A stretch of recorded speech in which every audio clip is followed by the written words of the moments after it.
చాలామంది చేతబడి అంటే భయపడిపోతుంటారు. అమ్మో! నా మీద ఎవరో చేశారు. ఏ చిన్న అపజయం కలిగినా నా మీద ఎవరో చేశారు, చేతబడి చేశారనే అంటుంటారు కదా!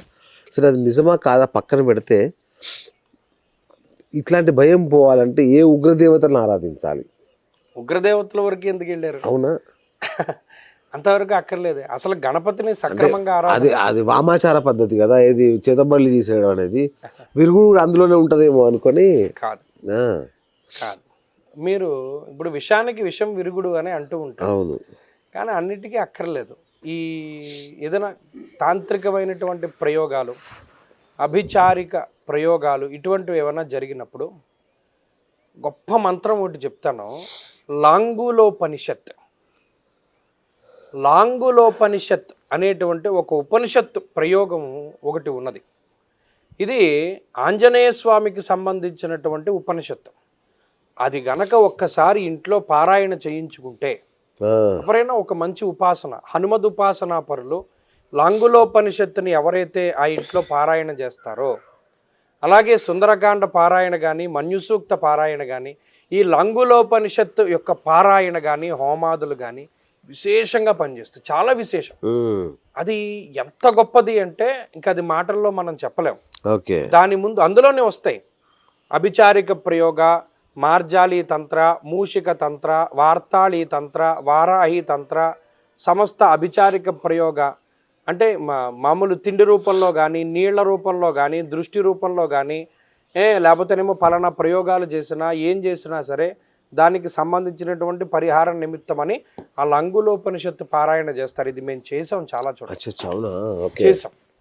ఎందుకంటే ఎవరింట్లోనో కావాలని కొంతమంది ఈ నువ్వులు, ఉప్పు, నిమ్మకాయలు ఏవో వేసి వెళ్తారు, కొంతమంది ప్రయోగాలు చేస్తారు.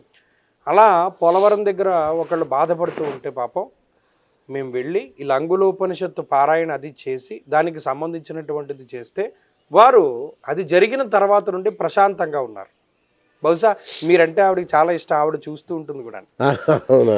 అచ్చచ్చా, అర్థమైంది. రైట్. ఇప్పుడు ఈ మధ్య ఆ హయగ్రీవుడు అని, దక్షిణామూర్తి అని సరస్వతిని రీప్లేస్ చేస్తున్నాయి దేవతలు కొన్ని. అంటే మనకు తెలిసి చిన్నప్పుడు సరస్వతి దేవిని చూసేవాళ్ళం.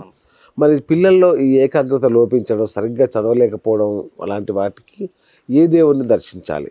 ఈ పిల్లల్లో ఏకాగ్రత లోపానికి అంటే దీనిలో టెక్నికల్గా కొన్ని విషయాలు ఉన్నాయి. ఓకే, సరే వైదికంగా మనం మాట్లాడదాం. రైట్. టెక్నికల్ లోపాలు ఎక్కడుంటాయంటే చదివేటువంటి ప్రాంతం సక్రమంగా ఉండాలి. ఓకే. టీవీకి ఎదురుగుండా పిల్లలు చదువుకోమంటే వాళ్ళు ఏం చదువుతారు? ఇప్పుడు చేసే ప్రధానమైనటువంటి మిస్టేక్ ఏంటి అంటే ఒక స్టడీ రూమ్ అన్నది లేకపోవడం. అవును. మా రోజుల్లో ఏంటంటే ఓ స్టడీకి ఒక రూమ్ ఉండేది. ఆ రూమ్లోకి వెళ్ళిన వెంటనే చదువుకోవాలన్న భావన, ఇంకేం భావనలు రావు. మీ ఆఫీస్ రూమ్ ఉంది, ఆఫీస్ భావనలే. అన్నం తినే గది ఉంది, అన్నం తినే భావనలే. బాత్రూమ్కి వెళ్తే బాత్రూమ్ భావనలే. పడక గది నిద్రపోయేటువంటి భావనే. అలాగే ఒక గదిని వాళ్ళు ఏర్పాటు చేసుకోవాలి. ఆ గదిలో పుస్తకాలు చదువుకునేటువంటి టైంలోనే వెళ్ళడం. అక్కడ ఆరా ఉంటుంది, ఆ పాజిటివిటీ పెరుగుతుంది. లేదండి మాకు దైవికంగా కూడా శక్తిని పెంచుకోవాలి అన్నప్పుడు ఇందాక మీరు అన్నారు స్త్రీ రూపమందు గురుస్వరూపం సరస్వతీదేవి. విష్ణుమూర్తి గురుస్వరూపం హయగ్రీవుడు, దత్తుడు, శ్రీపాద శ్రీవల్లభులు, నృసింహ సరస్వతి స్వామివారి దగ్గర నుండి అందరూ. శివస్వరూపంలో గురుస్వరూపము దక్షిణామూర్తి. ఇందాక మీకు చెప్పాను కరెంట్ ఒకటే, లైట్ వెలుగుతుంది, గేజర్ ఉంటుంది, ఏసీ ఉంటుంది. అలాగే శక్తి ఒకటే. ఈ తత్వాలు వేరు. ఎవరిని ఆరాధించినా ఒక గురు స్వరూపాన్ని ఆరాధన చేయాలి. చేస్తే పిల్లల్లో ఏకాగ్రత పెరుగుతుంది. ఈ సంవత్సరం 8వ సంఖ్య బాగా రూల్ చేస్తుంది అంటున్నారు. ఏంటి అసలు దాని రూలింగ్ ఏంటి? అసలు రూలింగ్ గురించి పక్కన పెడితే 8 అనేటువంటి సంఖ్య గురించినటువంటి లోతు చాలా ఉన్నది. ఓకే. ఏ సంఖ్యనైనా మీరు రాయండి, పైన పూర్తయ్యేటువంటి సంఖ్య 8. 1 కిందే పూర్తవుతుంది, 2, 3, 4 అన్నీ. ఒక్క 8 మాత్రమే టాప్లోకి వెళుతుంది.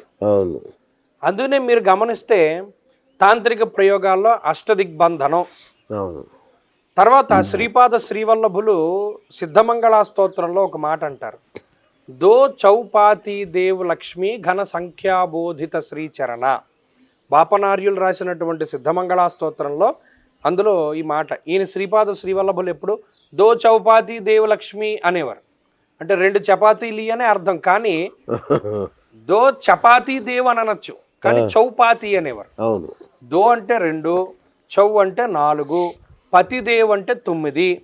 లక్ష్మి అనేటువంటి సంఖ్య మాయని ప్రతిబింబిస్తుంది. ఎలాగండి? అష్టలక్ష్ములు, అష్టభైరవులు, అష్టదిక్పాలకులు.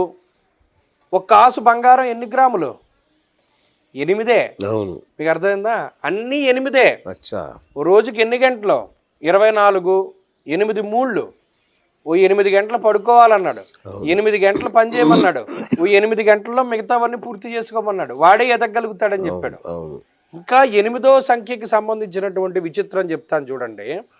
8 1 8, 8 2 16, 1 6 7, 8 3 24, టోటల్ 6, 8 4 32, టోటల్ 5, 8 7 6 5 4 3 2. ఓ, డిసెండింగ్ ఆర్డర్లో వస్తుంది. ఓకే.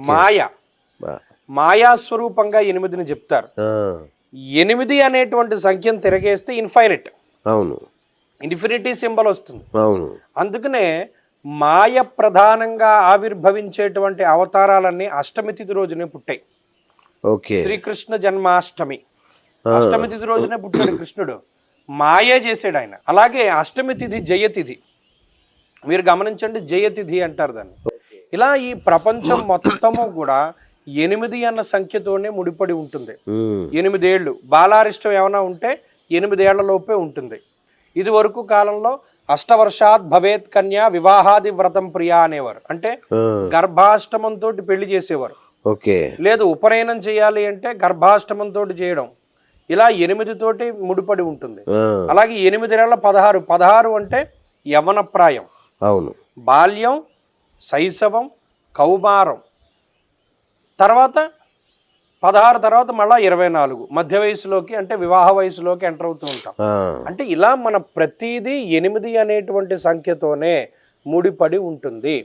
దీన్ని మాయా సంఖ్య అన్నారు. ఓకే. అందుకని ఈ మాయా సంఖ్య ఎవరైతే నమ్ముకుని ఉంటారో, లేదా ఆయా రోజుల్లో పుట్టిన వాళ్ళు ఉంటారో, వారి జీవితం మాయగానే ఉంటుంది. ఓకే. అయితే బాగా పీక్ స్టేజ్లో బతుకుతారు, లేదా బాగా డౌన్ అయిపోతారు. ఓకే. ఓకే. వీరికి జీవితంలో ఒక సపోర్ట్ కావాలి. ఓకే. మీరు గమనించండి, 8 అన్ని సంఖ్యలతోటి గుడించినా తగ్గుతూనే వస్తుంది. ఒక్క 9 తోటి హెచ్చ వేసినప్పుడు మాత్రమే 72, టోటల్ 9 వస్తుంది. అందుకని వీరికి ఒక సపోర్ట్ కావాలి. పర్ఫెక్ట్ సపోర్ట్, పర్ఫెక్ట్ భాగస్వామ్యం దొరికింది, నెంబర్ 1 పొజిషన్కి వెళ్తారు.